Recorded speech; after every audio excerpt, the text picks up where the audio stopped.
in the blood-soaked chronicles of Tudor England where kings ruled by fear, and the scaffold was the stage for their darkest spectacles, one execution stands apart as perhaps the most ghastly ever witnessed.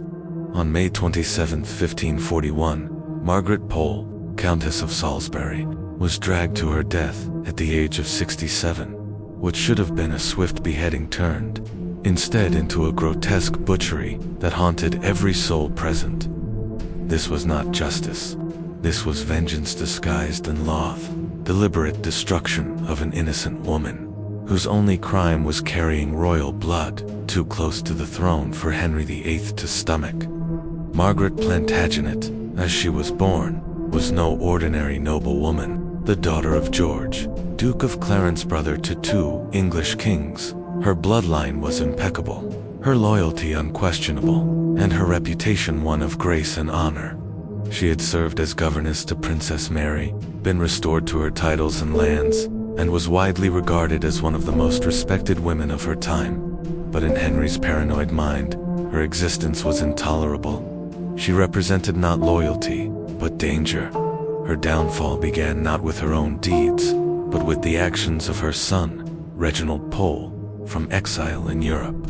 He openly condemned Henry's break with Rome, denouncing the king's divorce and persecution of Catherine of Aragon. Unable to silence Reginald abroad, Henry turned his fury on the family he left behind, most fatally his aging mother. By 1541, Henry was a man consumed by suspicion. Fresh from ordering the deaths of Thomas Cromwell and Queen Catherine Howard, he trusted no one. In this atmosphere of terror, Margaret's Plantagenet blood became not an honor, but a sentence of death.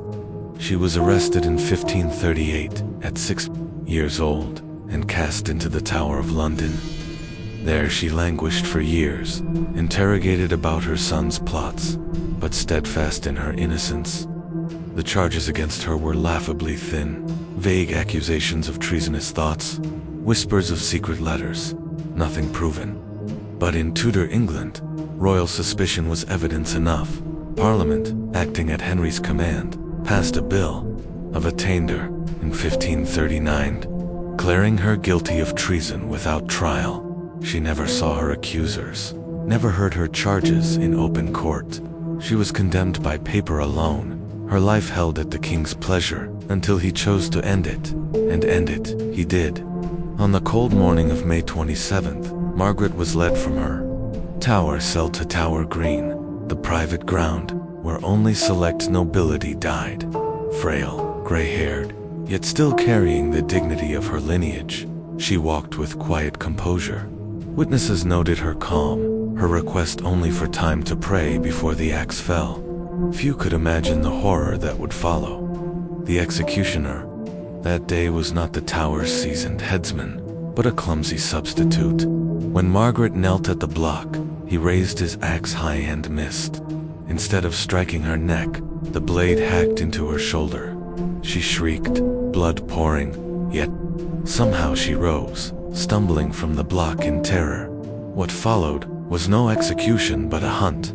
The wounded countess staggered across the scaffold, pursued by the panicked headsman who swung wildly, hacking at her as she tried desperately to escape.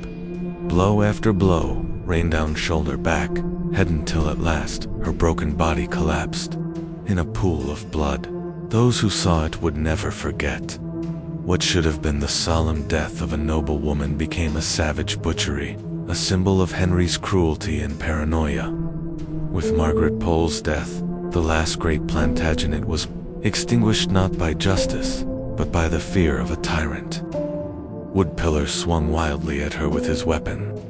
Witnesses described the scene as resembling a slaughter, house more than a judicial proceeding, with blood spattering the wooden boards, and the air filled with Margaret's cries of pain and terror. Blow after blow rained down upon the defenseless woman as she struggled to evade her tormentor. The axe struck her back, her shoulders, her arms, anywhere the panicked executioner could reach as he chased her around the scaffold. Contemporary accounts vary on the exact number of blows delivered, but most agree it was at least 10, possibly more.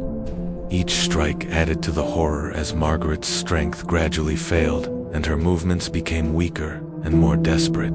The witnesses stood frozen in shock and revulsion as the butchery continued. Several courtiers were seen turning away from the spectacle, unable to watch as the elderly countess was hacked to pieces before their eyes. Others reportedly became physically ill, overwhelmed by the sight and sound of such savage cruelty. Even hardened tower officials, accustomed to the business of death, were visibly shaken by what they were witnessing on the blood-soaked scaffold. Finally, after what seemed like an eternity, but was probably only a few minutes, Margaret's strength gave out entirely. She collapsed onto the wooden platform, her body broken and bleeding from multiple wounds. Even then, the executioner continued his grim work, delivering several more blows to ensure that his victim was finally dead. When the axe fell silent at last, the scaffold was awash with blood, and Margaret Pole, the last of the Plantagenets, lay butchered like an animal rather than executed like a noble woman. The immediate aftermath of the execution was one of stunned silence and barely controlled horror. The witnesses, many of whom held high positions in Henry's government, struggled to process what they had just seen. This was not the clean, dignified death expected for a member of the nobility, but something far more primitive and savage. Several officials were seen crossing themselves, while others simply stood in shocked silence, staring at the blood-soaked remains of what had once been one of England's most respected noblewomen. Word of the botched execution spread quickly through the corridors of power, reaching Henry VIII within hours. The king's reaction, as recorded by contemporary sources, was one of cold satisfaction rather than horror. He had wanted Margaret Pole dead, and dead she was. The manner of her death was of little concern to him. If anything, the brutality of her end served his purposes even better than a clean beheading would have, sending an unmistakable message about the fate that awaited those who opposed his will. The international reaction to Margaret's execution was swift and condemnatory. Catholic Europe was already horrified by Henry's break with Rome and his persecution of the faithful. But the brutal killing of an innocent elderly woman shocked even his most cynical critics.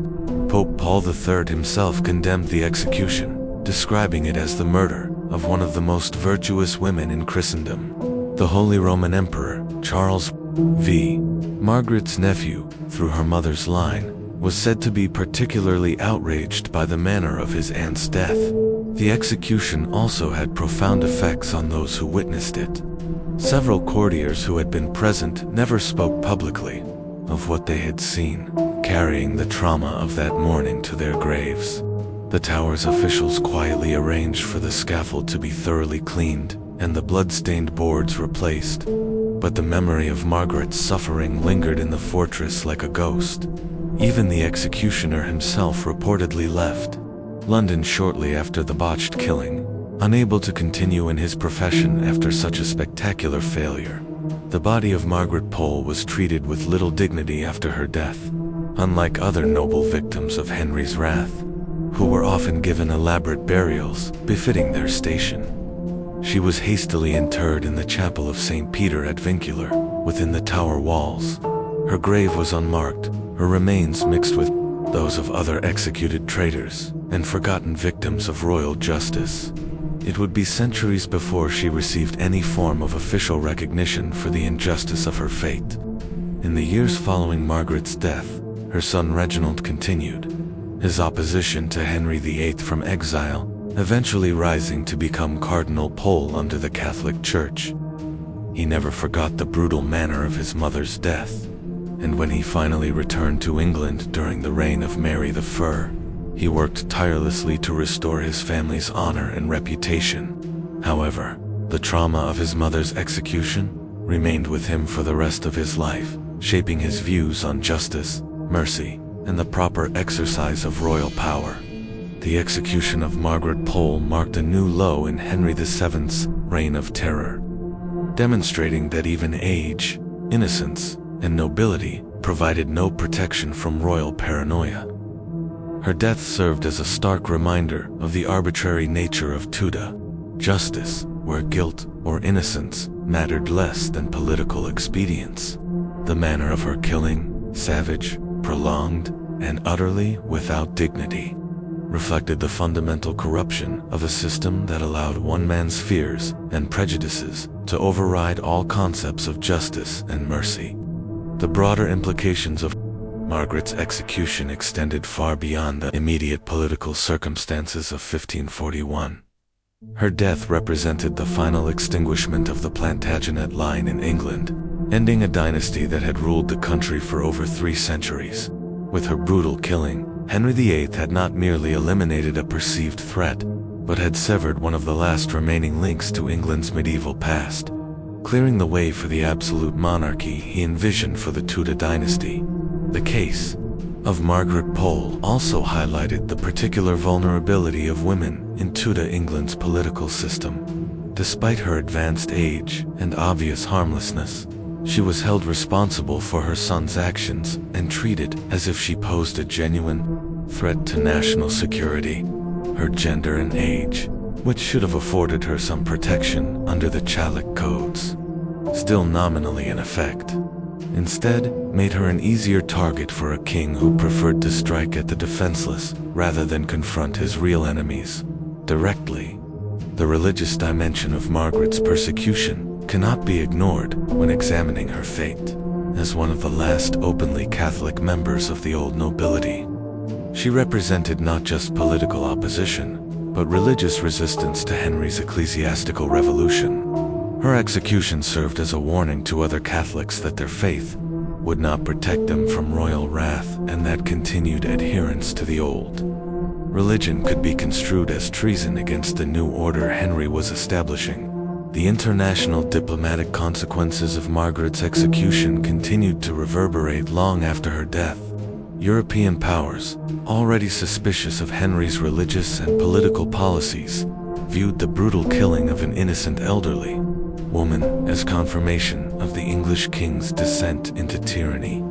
This perception would contribute to England's increasing isolation from Catholic Europe and would influence foreign policy decisions for years to come. The execution also had lasting effects on English legal and constitutional development.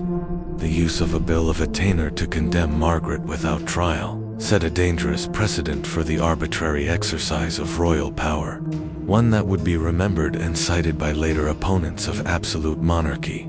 The case became a symbol of the need for proper legal protections and due process, influencing the development of English constitutional law in subsequent centuries. The memory of Margaret P's brutal death was carefully preserved by Catholic recusants and other opponents of the Tudor regime. Her story became part of the underground narrative of resistance to tyranny, passed down through generations of those who remembered the old ways and the old faith. This preservation of memory ensured that the injustice of her fate would not be forgotten, even when official histories sought to minimize or justify Henry's actions.